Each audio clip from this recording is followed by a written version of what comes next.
안녕하세요. 오늘도 사연살롱을 찾아주셔서 감사합니다. 서울 사는 30대 초반 미혼 여성이에요. 얼른 제 짝 만나서 기혼 여성이 되고 싶은데 그게 참 내 맘대로 안 되네요. 하긴 제가 괜찮은 남자를 만나고자 엄청난 노력을 기울이고 살았던 건 아니에요. 처음 사귀었던 저의 첫 남친과 결혼까지 생각했었죠. 하지만 그 남자와 결혼 전 혼수 문제로 다 뒤집어 엎고 끝내버렸어요. 특히나 혼수 때문에 친정엄마가 힘들게 운영하는 조그만 식당까지 와서 지랄했던 예비 시모에게 비곁을 날리고 깔끔하게 쪽내버렸죠. 우리 엄마가 잘못한 게 뭐가 있다고 엄마가 운영하는 식당에 와서 손님들 다 보는 데서 그렇게 지랄을 해댔는지 지금 생각해도 너무 열받아서 눈물이 다 난다니까요. 우리 엄마가 진짜 불쌍하게 살아온 사람이거든요. 한쪽 눈은 실명했고 우리 쌍둥이 자매 낳고 자궁을 드러냈으며 갑상선암에도 걸린 적이 있고 급기야 위암 2기 판정까지 받았죠.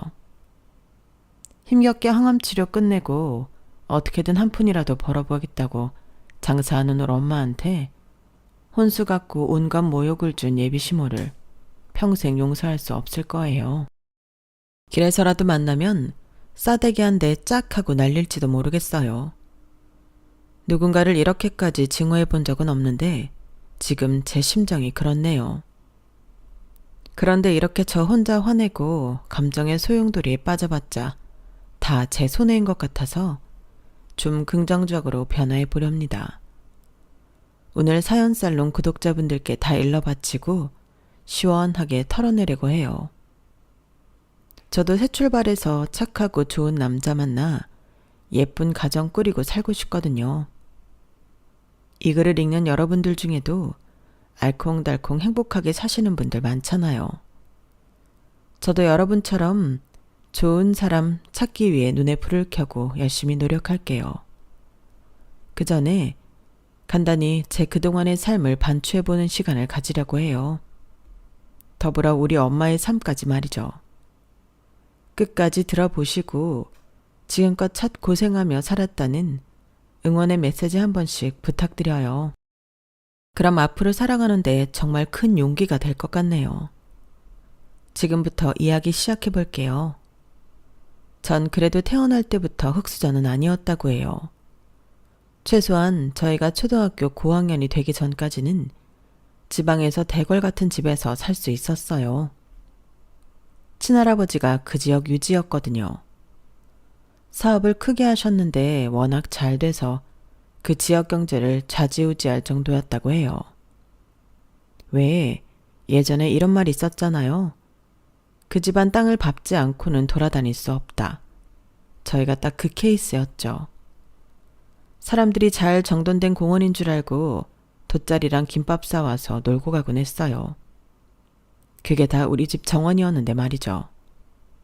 지금도 어린이 대공원의 넓은 잔디밭 보면 어렸을 적 살았던 그 집이 생각나요. 언젠가 한번 고향을 찾아가 봤더니 그새 다 아파트로 바뀌어 있더군요. 요즘엔 아파트가 최고인 시절이 돼버렸죠. 어쨌든 그 정도로 부자였기에 집에 파출부며 경비원, 운전기사, 정원사 등 일하는 사람이 정말 많았어요. 한 20명 가까이 됐던 것 같아요. 그런데 참 재미있는 게 뭔 줄 아세요? 바로 우리 엄마가 이 집 파출부로 들어왔던 사람이라는 점이에요. 이 사실은 엄마가 저 어렸을 적엔 비밀로 하다가 나중에 알게 되었죠. 엄마도 아닌 고모들로부터 들어서 알게 되었네요. 전 고모의 기억자만 들어도 너무너무 끔찍할 정도로 싫어요. 저희 아빠는 위로 누나만 5명 있는 막내 외아들이었어요. 옛날에만 해도 고추 달린 아들이 최고라고 생각했었으니 그놈의 아들 낳으려고 5명의 딸들을 내리놓았다고 해요. 덕분에 우리 아빠는 부잣집의 황태자로 화려하고 귀하게 컸어요. 혼자서 할 수 있는 건 아무것도 없었죠. 게다가 고모들은 또 얼마나 드세던지 올케는 우리 엄마를 못 잡아먹어서 안달이었어요. 엄마가 아빠와 결혼하게 된 경위와 시누이인 고모들로부터 받은 서러움에 대해서 제게 하소연하셨어요. 제가 성인이 됐을 때 말이죠. 민진아, 엄마는 진짜 가난한 집안에서 조실부모하고 어렵게 자랐어. 그래서 학교도 제대로 못 나오고 부잣집인 네 아빠 집안에 식모살이하러 들어왔지. 하도 집이 넓으니 식모들 방도 여러 개 있었거든. 이곳에서 일하면 숙식도 해결하고 돈도 벌 수 있고 일석이조였어. 그런데 식모살이하러 들어간 첫날 네 아빠와 서로 한눈에 반하게 되었고 어느 날 내게 사랑 고백을 하더라니깐.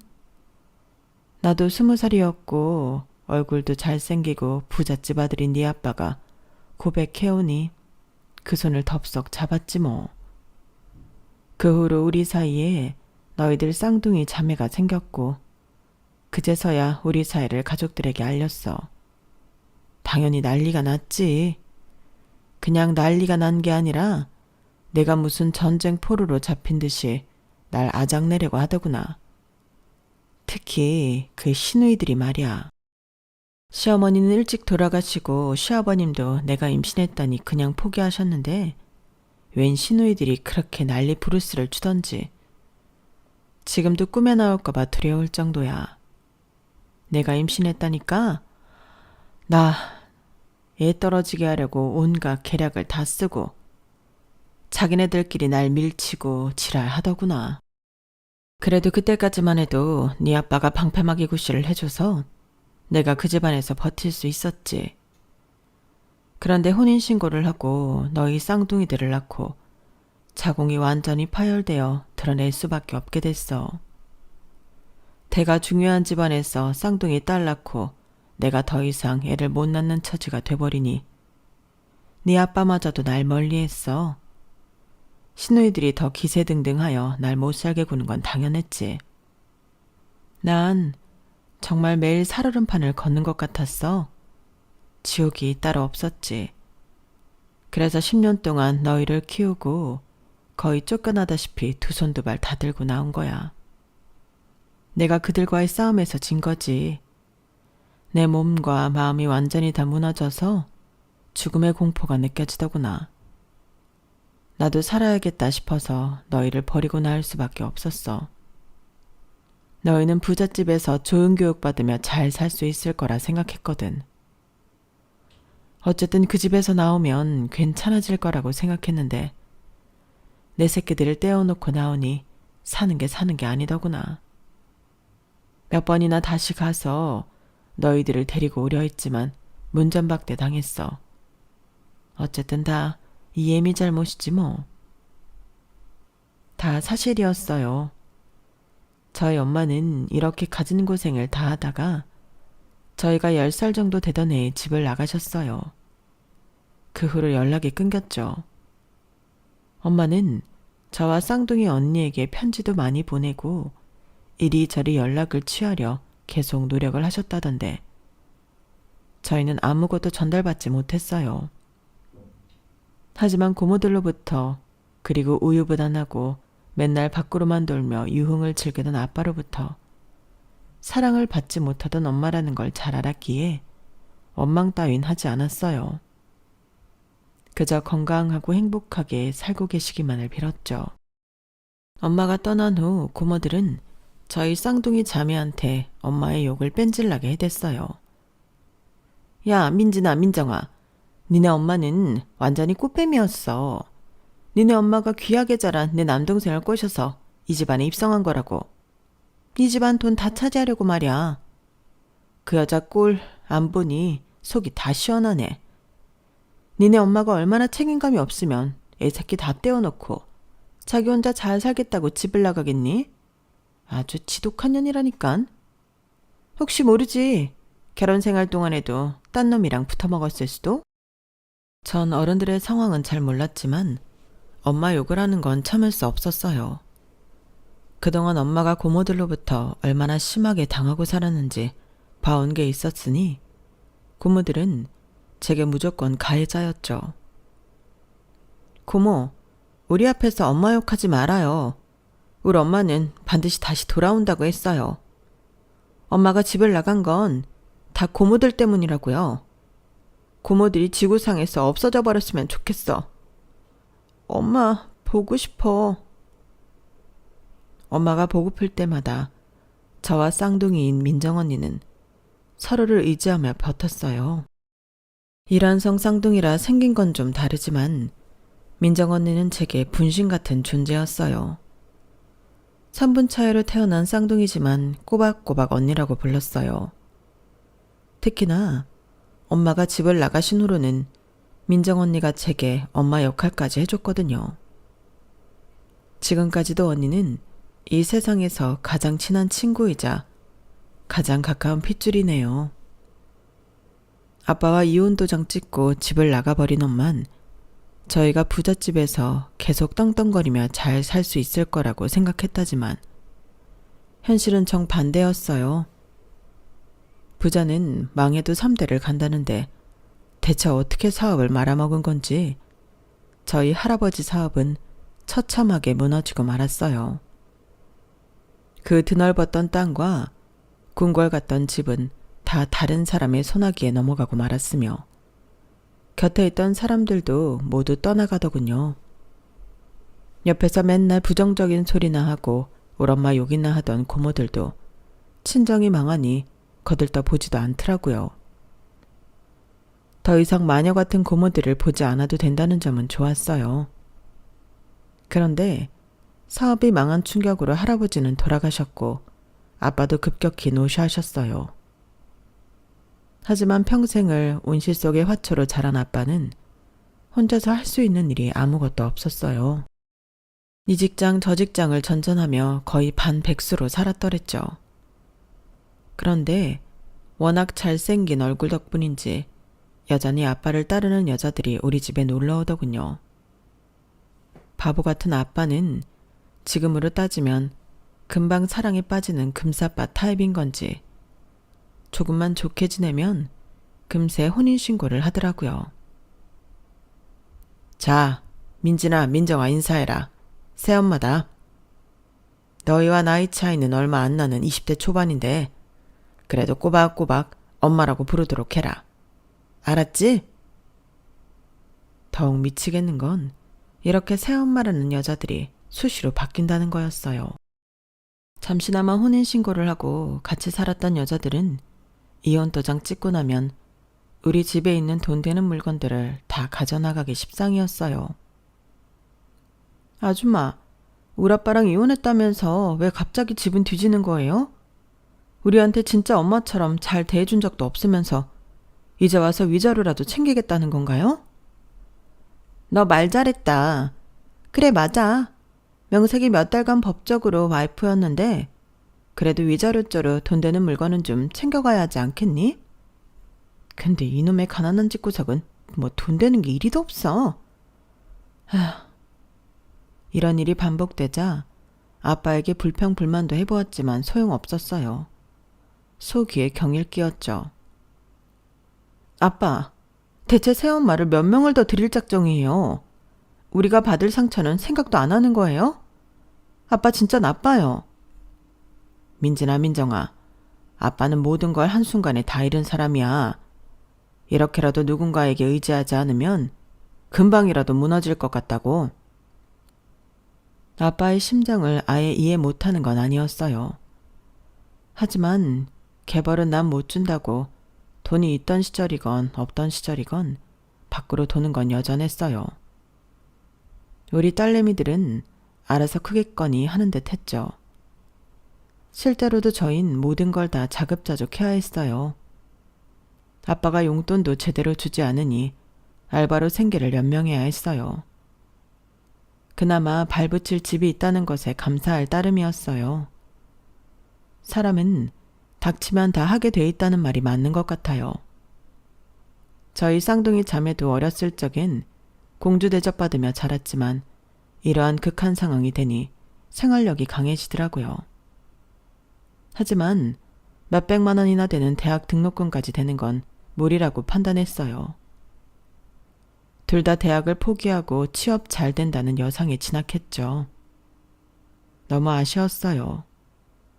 공부를 엄청 잘하는 수재는 아니었지만 예전엔 해외 유학까지 생각했던 우리 팔자가 왜 이렇게 됐나 자괴감이 들기도 했어요.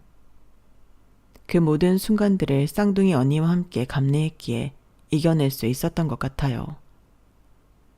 저희에게 아빠는 아무런 존재감이 없었어요. 그런 와중에 충격적인 연락을 받게 됐어요. 경찰입니다. 김성춘 씨 자녀분 되십니까? 병원으로 빨리 좀 와주셔야겠습니다. 가족이 있어야 사망 선고를 내릴 수가 있거든요. 사망 선고라니 믿을 수가 없었어요. 아직 미성년자인 우리에게 엄마 아빠가 돌아가신다는 건 상상도 못할 일이었어요. 아무리 신뢰할 수 없는 사고뭉치 아빠였지만 우리에게 보호자는 아빠뿐이었는데 거꾸로 우리가 보호자가 되어 아빠의 사망 선고를 지켜봐야 한다는 게 정말 아이러니했죠. 아빠의 유골함을 들고 저와 언니는 배를 타고 바다로 향했어요. 바다 낚시를 좋아하던 아빠가 자주 가던 곳이었어요. 아빠, 이 바다의 흐름을 타고 전 세계로 다니면서 여행하세요. 그동안 이 일 저 일 겪느라 맘 약한 우리 아빠 고생 많았어요. 편히 쉬세요. 아빠가 돌아가시고 나니 우린 엄마가 더욱더 그리웠어요. 그제서야 쬐끔 우릴 두고 떠나버린 엄마가 야속하게 느껴지더군요. 이런 맘을 쌍둥이 언니에게 토로했지만 역시나 언니는 어른스러운 대답을 해줬어요. 민진아, 우리 엄마 원망하지 말자. 엄마도 얼마나 힘들게 시집살이 하다가 떠나셨니? 우리가 각자 자리에서 열심히 살다 보면 반드시 만나게 될 거야. 난 운명의 힘을 믿어. 하지만 마냥 불행한 우리 운명 탓만 하고 있을 수만은 없었어요. 그동안 아빠가 조금이나마 지어졌던 생활비가 없어지니 진짜 빈털털이었거든요. 전기, 가스, 수도가 끊긴 일도 다반사였어요. 학교 다 포기하고 솔직히 그 시간에 돈 벌고 싶더라고요. 목구멍이 포도청이라고 일단 배는 채워야 했으니까요. 그럴 때마다 쌍둥이 언니가 다잡아줘서 그나마 자퇴는 안 하게 됐네요. 여상을 졸업하고 언니는 개인 병원에서 간호조무사로 일하게 되었고 전 조금 규모가 큰 병원의 행정직원이 되었어요. 제일 말단이라 장례식 쪽 행정 업무를 맡게 되었죠. 처음에는 영안실도 있는 지하 장례식장에서 일하는 게 죽기보다 싫었어요. 으스스하고 무섭기만 했거든요.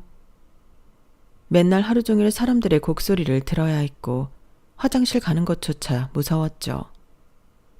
그래도 대학도 안 나오고 사회 경험도 없는 제가 이 정도 규모의 병원에 취직한 걸 다행으로 생각해야 했어요.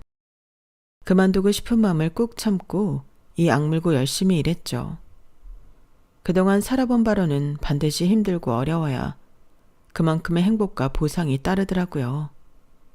그걸 우리 집안이 다 망하고부터 깨달았죠. 그날도 평소와 다름없이 이 일 저 일 알아서 착착 해내고 있었어요. 그때 웬 허름한 옷차림의 아줌마가 울먹이며 제게 오더군요. 저 상돈이 뭐니 쓸 여력이 없어서 제가 혼자 남편 장례를 치러야겠는데 한 번도 해본 적이 없어서 절차를 모르겠네요. 안내 좀 받을 수 있을까요? 그런데 그 아줌마나 저나 동시에 뭔가 이상함을 감지했어요. 서로 하다가 껴안고 엉엉 울어버렸죠. 그 아줌마는 바로 우리 엄마가 틀림없었거든요. 저 혹시 성함이 이숙자 씨 아니에요? 엄마, 우리 엄마 맞지? 나 민진이야, 엄마. 나 못 알아보겠어? 엄마, 어디 갔다 이제 왔어? 나랑 민정 언니 안 보고 싶었어? 진짜? 우리 딸내미 맞니? 엄마가 한쪽 눈이 안 보이고 눈물이 가득 차서 눈에 잘 패는 게 없구나. 미안하다 몰라봐서. 이렇게 사람 많고 넓은 서울에서 널 만나게 되다니 맨날 빌고 또 빌었던 보람이 있구나. 우리 딸 정말 예쁘게 자랐네. 너무 미안하다. 널 이제야 만나게 돼서 미안해. 엄마, 남편이 돌아가셨다는 게 무슨 말이에요? 여기 장례 치르러 온 거예요? 엄마가 몇 년 전에 한 남자를 만나서 재혼하게 됐어. 진짜 착한 사람이었는데 하늘도 무심하시지. 돈 더 벌겠다며 여러 가지 일을 하다가 고층 빌딩 창문 닦는 일까지 하게 됐는데 그만 떨어지고 말았지 뭐냐. 바로 그 자리에서 죽어버렸다고 하더라. 그런데 우리 딸 얼굴이 말이 아니네. 반쪽이 돼버렸구나. 부잣집 딸내미가 왜 이렇게 됐어. 전 장례식장 벤치에 앉아 엄마에게 그동안 우리 집안에 있었던 사실을 모두 털어놓았어요. 엄마의 살아온 이야기도 들을 수 있었죠. 그리고 지금껏 몰랐던 사실도 알게 되었어요. 엄마의 한쪽 눈이 실명된 게 다 저 때문이었더라고요. 네가 어렸을 때 쪽가위 가지고 놀더라고. 너무 위험할 것 같아서 안 된다고 제재하려 했는데 아기라서 이리저리 쪽가위를 휘두르다가 엄마 눈을 딱 찌르고 말았지 뭐니. 이후로 점차 안 보이다가 몇 년 전부턴 아예 안 보이더라고. 안과 가도 해결할 방법이 없다고 하고 어쩔 수 없지. 남도 아니고 네가 아무것도 모르는 아기 때 그런 걸 뭐. 괜찮아. 한쪽 눈으로 볼 수 있으니 엄만 다 괜찮아. 엄마의 한쪽 눈을 실명시킨 게 바로 나였다니 너무 죄송하기 그지 없었어요. 거의 맨몸으로 쫓겨나다시피 했던 엄마는 그 후로 정말 어렵게 살았더라고요. 설상가선으로 갑상선 암까지 걸렸다가 다행히 완치됐다고 하더군요. 대궐 같은 집에서 살았던 우리 모녀가 이젠 똑같이 힘든 처지에 놓인 것이 참 인생 무상이었어요. 그래도 지금이라도 만나 살 맞대고 살 수 있다는 게 정말 행복했어요. 쌍둥이 언니와 저는 엄마의 방 한 칸짜리 집에 얹혀 살 수 있었죠. 대신 저희 둘 다 돈을 벌고 있으니 우리가 생활비를 모두 부담했어요. 엄마는 아주 조그만 식당을 운영하고 있었어요. 그래도 손맛이 있었는지 손님이 점점 늘고 있는 추세였죠. 우리 쌍둥이는 엄마의 식당을 SNS로 열심히 홍보했어요. 또 언니에 비해 야근이 별로 없던 저는 퇴근 후 무조건 엄마 식당으로 향해서 일을 도왔어요. 엄마는 어떻게든 한 푼이라도 더 벌어보겠다며 아침부터 저녁 10시 넘어서까지 가게를 운영하셨어요. 법조인 사무실이 많은 곳에 위치하고 있어서 야근하는 손님들 한 명이라도 더 받겠다면서요. 전 고생해서 얼굴이 다 상해버린 엄마에게 최대한 힘을 보태고 싶었죠.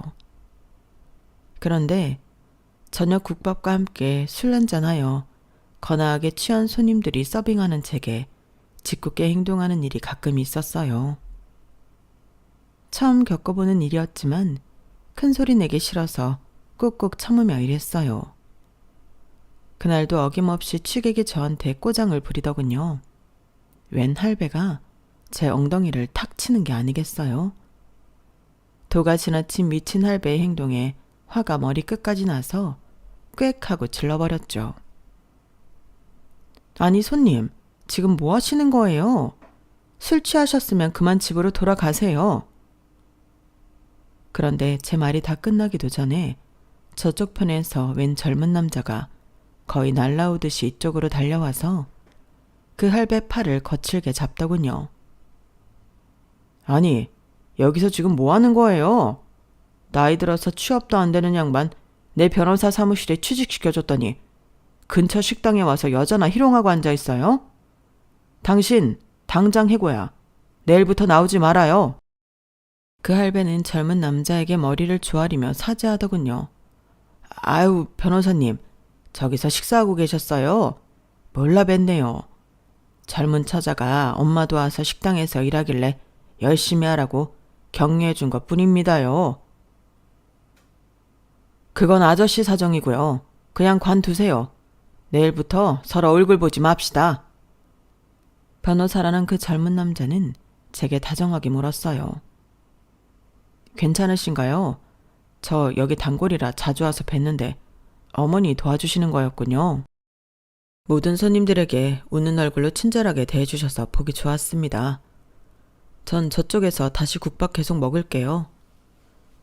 전 슈퍼맨처럼 나타나 절 도와준 그 남자에게 고맙다고 말하고 그 일은 어찌저찌 마무리되었어요. 원래 이 집 단골이었다던 그 젊은 남자는 그날 이후로 매일 저녁을 엄마 식당에서 해결하더군요.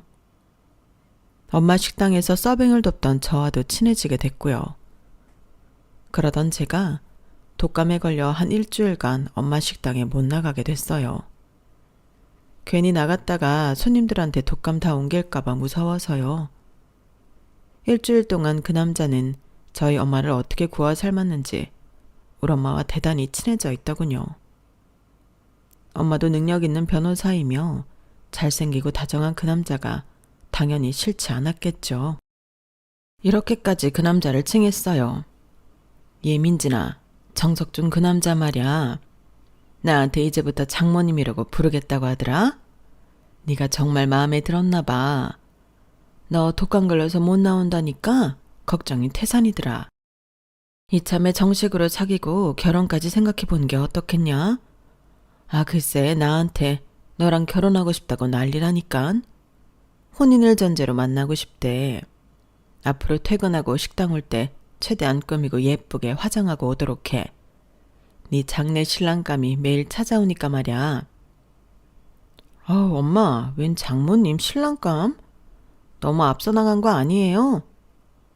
그 남자랑 손 한번 안 잡아봤는데 뭘 결혼까지 생각해요. 됐어요, 엄마. 그 사람이 뭐가 아쉬워서 나 같은 여자랑 결혼하려 들겠어요.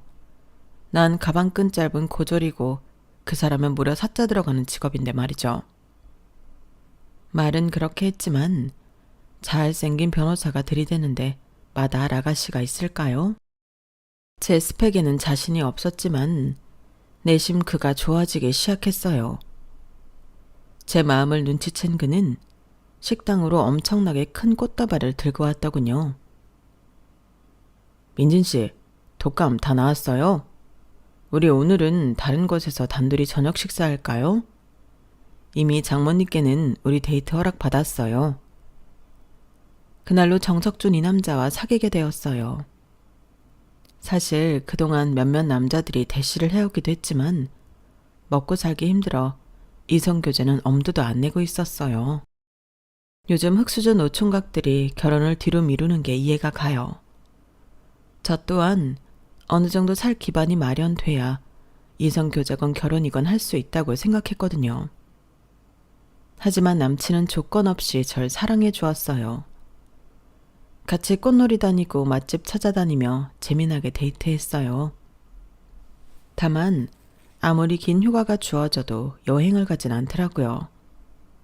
자기는 집 밖에서는 잠이 아예 안 온다면서요.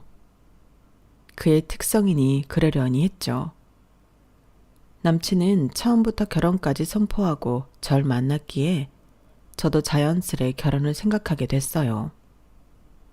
성품이 말랑말랑하고 착한 사람이었기에 저희 엄마도 참 좋아라 하셨죠. 그런데 남친 엄마는 정반대였어요. 저의 존재를 아시고는 완전히 집안을 다 뒤집어 버렸다고 하더라고요. 그런데 남친 엄마는 자기 집을 다 뒤집어 엎은 것뿐만이 아니라 우리 엄마 식당까지 찾아와서 난동을 부렸다더군요. 너무 깜짝 놀랐죠. 일하고 있는 낮에 엄마로부터 전화가 왔어요. 민진아, 지금 석준이 엄마라는 사람이 와서 식당 다 때려 부수고 있어. 네가 자기 아들 꼬셔서 결혼까지 하려 한다면서. 우리 보고 하층민이니 어쩌니 난리치면서 말이야. 어떡하면 좋니? 전 너무 열이 받았어요. 가뜩이나 몸 약한 우리 엄마가 혼자서 얼마나 무서울까 하는 생각에 더 화가 났죠. 엄마, 당장 경찰에 신고하세요. 제가 지금 직장에 말하고 바로 갈게요. 아, 민진아, 아니다. 괜히 너 왔다가 이 여자한테 뼈도 못 추릴 수 있으니 오지는 말어. 경찰에 신고하지도 말고 말이야. 내가 말로 잘 해볼게. 나중에 사돈이 될 수도 있는 사람인데 뭐하러 신고까지 하니. 내가 너한테 괜히 연락했구나. 신경 쓰지 말고 이래. 미안하다. 엄마가 너무 바보 같았어요. 돈 없다는 이유로 괜한 사람한테 왜 바보같이 당하고만 있는 건지. 경찰에 신고하면 왜 안 된다는 건지. 왜 저한테 미안하다고 하는 건지 이해할 수 없었죠. 아무튼 최대한 빨리 엄마 가게로 달려가 봤더니 이미 상황은 종료돼 있었고 엄마 혼자 식당을 치우고 계시더군요. 엄마, 괜히 나 때문에 미안해요. 이런 사람을 시어머니로 어떻게 평생 보고 살아요? 나 석준 씨랑 헤어지면 그만이에요. 당장 석준 씨한테 연락해서 말할게요. 엄마는 그런절 만류했어요. 민진아, 내가 사돈한테 말 잘 해놨어. 석준이랑 헤어질 생각 말고 다시 잘 만나서 결혼까지 꼭 해. 그게 지금 엄마의 소원이야. 눈물이 그렁그렁 맺힌 눈에 엄마가 제게 소원이라며 말하는데 답답하면서도 그 심정이 이해가 됐어요. 우리 모녀는 식당 바닥에 주저앉아 서로 부둥켜 안고 한참을 울었죠. 엄마의 당부와는 다르게 저는 남친에게 이별을 고했어요. 말도 안 되는 부모를 둔 그 남자와 결혼까지 갈 수는 없었거든요. 내 가족을 지키기 위해서라도 말이죠. 그런데 마냥 순진하게 느껴졌던 그 남자가 이렇게 집요한 구석이 있을 줄은 몰랐어요. 그날 이후로 진짜 스토커가 따로 없을 정도로 저만 졸졸 따라다니더군요. 아니, 왜 직장까지 찾아왔어? 변호사 사무실은 어쩌고? 자기 일 안 해? 지금 내가 일이 문제야? 민진이가 나랑 헤어지겠다는데 내가 일이 손에 잡히겠냐고. 자기가 날 다시 만나줄 때까지 지구 끝까지 쫓아다닐 거야. 어디 자기가 이기나 내가 이기나 해보자고. 아예 돗자리를 가지고 와서 제 책상 옆에 자리하고 계속 앉아있더라고요. 저의 직장 사람들은 자초지종을 듣고는 다 제게 한마디씩 했어요. 아니, 능력 있는 변호사가 이렇게까지 민진 씨 좋아한다는데 뭐가 문제야? 얼른 결혼해. 변호사님도 참 멋지는 사람이네요. 그 사람은 정말 진심이었고 건장했던 그의 체격은 점점 말라갔어요. 아주 바짝바짝 마르는 게 느껴질 정도로 말이죠. 급기야 남친 엄마가 저의 직장으로 쫓아왔죠. 야, 아들아. 변호사인 네가 왜 여기 장례식에 돗자리 깔고 앉아있는 거냐? 오라, 네가 김민진이냐? 너 우리 아들 말려 죽일 셈이야? 내 아들이 너 때문에 단식투쟁하고 있다고. 80kg 건장했던 내 아들이 너 때문에 59kg가 돼버렸다. 사람 좀비 만들 셈이냐? 아, 미치겠네. 이 연놈들을 어떡하면 좋아 진짜? 웬 똥파리 아냐니 우리 아들 덥석 물고 놔주질 않으니 이거. 그래, 두 손 두 발 다 들었다. 니네 결혼해라. 단 우리 아들 순순히 남겨줄 순 없고 조건이 있으니 그건 나중에 따로 말해주마. 아휴. 남친은 기뻐 날뛰더군요. 엄마, 드디어 나 결혼 허락해주는 거예요? 고마워요, 엄마. 자기야, 우리 이제 결혼할 수 있어. 야호! 전 떨떠름하게 다시 남친과 재회하게 됐어요. 남친 자체는 착한 사람이고 결혼하게 되면 예비 시모도 좀 변할 거라고 생각했거든요. 하지만 그건 저만의 착각이었어요. 예비 시모는 더욱 악독해져만 갔어요. 아마 예비 시모는 계략을 변경한 것 같더군요. 절 말려 죽이기로 말이죠. 그날 이후로 예비 시모는 퇴근하면 바로 본인 집으로 절 불렸어요. 며느리가 다 된 양 절 부려먹기 시작했죠. 야, 퇴근하면 니네 엄마 식당 가서 도울 생각 말고 이 집에 와서 청소랑 빨래랑 음식이랑 네가 다 해. 신부 수업 받는다고 생각하고 말이야. 우리 집안이 대대로 뼈대 있고 고상한 집안이다. 우리 집안만의 특유한 문화를 배우란 말이다. 예비 시모의 개떡 같은 말을 100% 다 들어줄 순 없었고 적당히 타협해야 했어요. 어머님, 저희 엄마 혼자 식당 운영이 어려우니 평일엔 여기 못 옵니다. 제가 가서 마감 때까지 엄마 식당 일 도와드려야 해서요. 대신 주말마다 올게요. 그럼 됐죠? 그렇게 말하고 주말마다 왔는데 올 때마다 참 눈에 거슬리는 부분이 있었어요. 바로 예비시부였죠. 예비시모는 뼈대 있고 고상한 집안이라고 했지만 제가 보기에 고상함이란 찾아볼 수 없는 상스러운 집안이었어요. 예비시부는 처음 보는 제 앞에서 왕방구를 방방 끼어댔어요. 너무 깜짝 놀랐죠. 방귀만 끼면 다행이게요. 꺽꺽 트림에 비듬털기 콤보까지 아주 죽겠더라고요. 게다가 본인은 열이 많다면서 집안에선 사각 반스바람에 구멍난 난닝구만 입고 있더군요. 눈을 어디에 둬야 할지 모르겠더라고요. 매번 주말에 남친 집에 갈 때마다 기분을 잡치고 오기 일쑤였어요. 눈치 없는 남친은 그런 제 기분을 아는지 모르는지 말도 안 되는 망언을 일삼았어요. 우리 엄마 아빠 실은 인자하고 교양 넘치는 분들이야. 이제 우리 결혼 허락하셨으니 아마 며느리로서 잘해주실 거야. 제가 가난하다고 가방끈 짧고 비천하다며 그렇게 무시했던 시모와 시부도 알고 보니 별로 대단한 사람들이 아니었어요. 둘 다 중졸에 건어물 가게 운영하던 분들이더군요. 남친이 열심히 해서 개천에서 용난 케이스였고요. 그래서 변호사 아들에게 더욱 집착하는 것 같더라고요. 아들에 대한 예비시모의 집착은 정말 무서울 정도였어요. 남친이 초등 때부터 공부를 곧잘 하니까 그 다음부터 무조건 서울대 들어가야 한다. 사자 들어가는 직업 가져야 한다며 들들 복가됐다고 하더군요. 특히나 시모가 남친 어릴 때부터 밤새서 공부하라며 아예 옆에서 지키고 서 있었다고 하네요. 착하고 여린 남친이 얼마나 스트레스를 받았을지 짐작이 가더라고요. 저 같았으면 그렇게 들들 복가된 엄마와 사이가 안 좋았을 것 같은데 순종적인 남친은 변호사가 돼서도 자기 부모 살뜰히 챙겼어요. 그리고 이젠 예비시모의 잔소리 레퍼토리가 잘 사는 집 여자를 며느리로 데려오라는 걸로 바뀌었대요. 근데 저 같은 가난한 집 고졸 여자와 결혼하겠다고 했으니 난리였겠죠 뭐. 어쨌든 이미 쏟아진 물이라고 생각하고 전 남친과 결혼을 결심했어요. 그런데 며칠 후 청천벽력 같은 소리를 전해 들었어요. 엄마로부터 말이죠. 민준아 민정아 이리 와볼래? 너무 놀라지 말고 들어. 엄만 이미 갑상선암 한번 겪어봐서 별로 놀랍지도 않지만 엄마가 위암 2기래.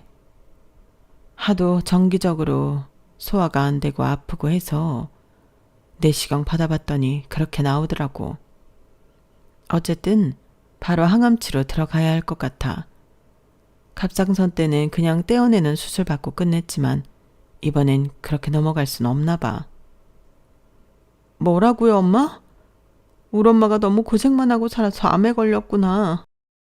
우리가 엄마를 더 잘 챙겼어야 하는데 미안해요. 엄마, 우리가 돈 벌고 있으니 당장 식당 그만두고 항암치료 받으러 다녀요. 최대한 회사 휴가 내고 같이 병원 다녀드릴게요. 네? 엄마는 한사코 거절했어요. 아니야. 엄마 노후 대비는 엄마 스스로 해야지. 너희는 결혼 자금으로 돈 모아놔야 하니 너희 돈으로 생활할 순 없어. 마침 식당도 점점 잘 되고 하니 엄마가 항암 치료하면서 식당 운영도 병행해 볼게. 머리 빡빡 깎으면 가발 쓰고 하면 되지 뭐. 엄마의 고집을 꺾을 순 없었어요. 그렇게 항암 치료와 병행하며 식당 운영을 계속 해나가셨어요. 병원 다닐 시간에만 알바생을 잠깐씩 쓰면서 말이죠. 머리가 많이 빠지니 그냥 다 밀어버리고 가발 쓰면서 장사하시더군요. 쫙쫙 말라가는 엄마의 모습을 보는 게 고역이었어요. 우리 쌍둥이 자매의 마음이 찢어졌죠. 몇 주 후 여느 때와 다름없이 제가 회사 마치고 엄마 식당에 와서 장사를 돕고 있는데 갑자기 예비 시모가 또 들이닥치더군요. 어머, 어머님, 연락도 없이 어쩐 일이세요? 야, 하도 내가 손해보는 장사하는 것 같아서 복장이 터져서 다시 왔다. 보잘것없는 네가 우리 귀하디 귀한 변호사 아들 채가려면 적어도 이 정도는 해올 생각하거라. 자, 여기 혼수 목록 그대로 하나도 빠짐없이 다 해도록 해. 그때 부엌 정리를 하고 계시던 엄마가 나오셔서 정중히 인사했어요. 아유, 사돈어른 또 오셨네요. 여기 앉아서 식사 좀 하고 계세요. 제가 얼른 진수성찬 내오겠습니다. 사돈은 무슨 사돈? 벌써 김치국부터 마시지 말고 쟤한테 혼수 목록 전달했으니 그거 보고 꼼꼼히 준비해올 생각해요. 10원도 모자라지 않게 준비하란 말이에요. 돈 없으면 은행 대출이라도 받아서 말이죠. 아무리 생각해도 내가 열이 뻗쳐서 그냥은 장가 못 보내겠으니 그렇게 알아요. 아참, 그쪽 암 걸렸다면서요? 아유, 암도 가족력이라던데 대개딸도 시집와서 바로 암 걸리는 거 아니요? 머리 대머리로 빡빡 밀었다고 들었는데 이건 뭐요? 가발이요? 예비 시모는 진짜 예의 없게 저희 엄마가 쓰고 있던 가발을 획 아래로 끌어당겨서 훌러덩 벗겨지게 만들었어요. 그 모습에 제가 폭발해버렸죠. 아니 어머님, 지금 암 치료받느라 힘든 우리 엄마한테 대체 무슨 짓이에요? 우리 엄마가 예의 있게 대해주면 고맙게 생각하고 같이 예의 있게 행동하셔야죠. 지금 변호사 아들 데리고 장사하는 거예요? 서로 사랑해서 결혼한다는데 그 모습이 그렇게 볼썽사나우세요? 아휴, 학창시절부터 그렇게 들들 볶으셨다고 다 들었어요. 착한 석준 씨가 불쌍하네요, 정말. 제가 예비 시모에게 대더니 엄마가 옆에서 극구 말리셨어요. 오히려 괘씸한 예비 시모에게 머리를 조아리셨죠. 죄송합니다, 사돈어른. 얘가 결혼 준비하면서 신경이 좀 날카로워졌나 봐요. 원래 이렇게 어른에게 대드는 아이가 아닌데 정말 죄송해요. 혼수는 제가 대출을 받아서라도 다 알아서 준비하겠습니다. 걱정 말고 댁에 돌아가셔서 쉬세요. 예비 시모는 씩씩거리면서 집에 돌아가더군요. 저희도 집에 돌아와서 예비 시모가 주고 간 혼수 목록을 펼쳐보는데 가관도 아니었어요. 모든 금액을 합쳐보니 무려 5억의 견적이 나왔죠. 한숨만 나왔어요. 곁에서 지켜보던 민정 언니도 기가 차다는 듯 한마디 하더군요. 민진아, 너 결혼하려는 그 남자가 그렇게 대단한 남자야? 요즘 변호사들도 경쟁이 치열해서 그렇게까지 돈 많이 못 벌어. 무슨 사업하는 것도 아니고 말야. 그 남자 사진 있니? 얼굴이나 한번 보자. 그렇게 잘났어? 남친이 하도 급하게 결혼을 재촉하다 보니 언니에게조차 한 번도 소개시켜주지 못하고 있었어요. 전 남친의 사진을 언니에게 보여줬죠. 그랬더니 언니가 너무 깜짝 놀라더라고요. 민진아, 이 남자가 네 남자친구야? 결혼한다고 이 사람이랑? 안 돼. 이 사람은 안 된다고. 난 반대야. 안 했으면 좋겠어. 어? 왜 언니? 하도 혼수를 세게 불러서? 이 사람만 놓고 보면 정말 착하고 순수한 사람이긴 해.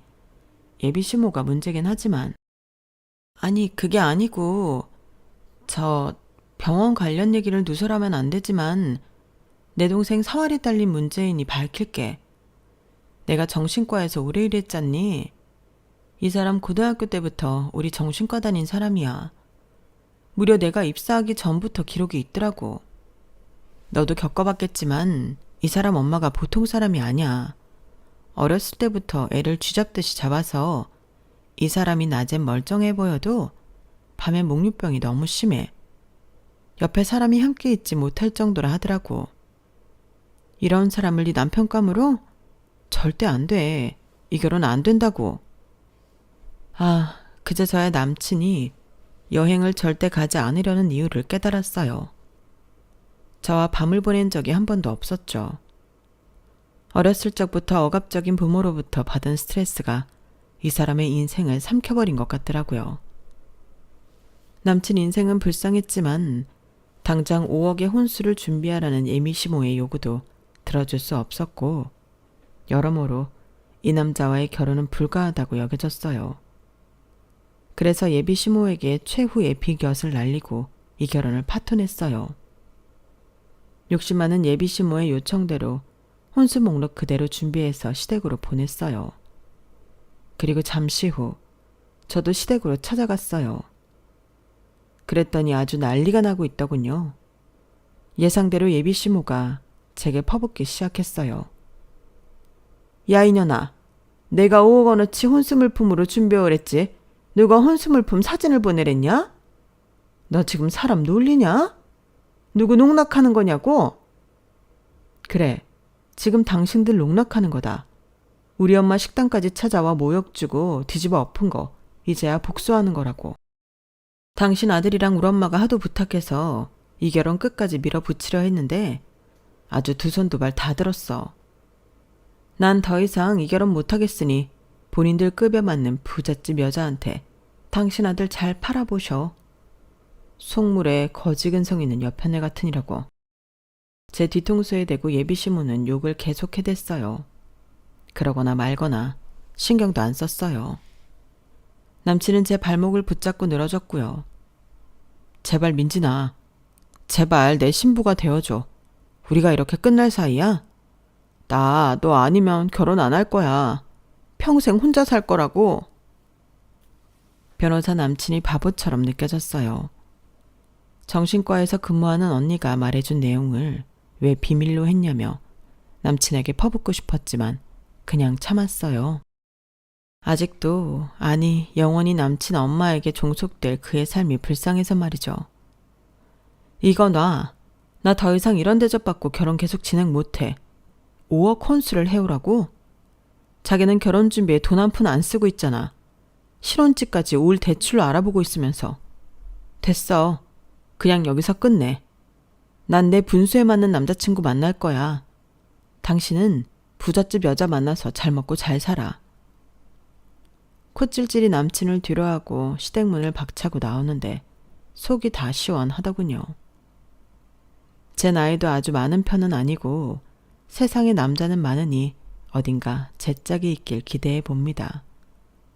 내세울 것 없는 제 집안 환경과 경제력까지 다 사랑해 줄 수 있는 사람을 찾을 거예요. 아참, 고졸이라는 학력은 이제 대졸로 바꿀 수 있을 것 같아요.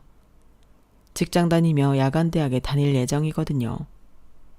엄마도 욕심을 조금 내려놓으시고 밤 늦게까지 장사 안 하시는 걸로 합의를 봤고요. 변호사 남친과 헤어졌더니 모든 게 제자리로 돌아오는 느낌입니다. 다시금 열심히 살아야죠 뭐. 곁에 가족이 있으니 든든하네요. 뭐니 뭐니 해도 내 핏줄이 최고죠 뭐. 지금까지 긴 글 읽어주셔서 감사합니다. 하루하루 열심히 사시는 분들 꼭 로또 당첨되시길 빌게요. 여러분, 사연 댓글에 응원과 현명한 조언 부탁드려요. 좋아요와 구독은 저에게 큰 힘이 됩니다. 오늘도 좋은 일 가득하세요.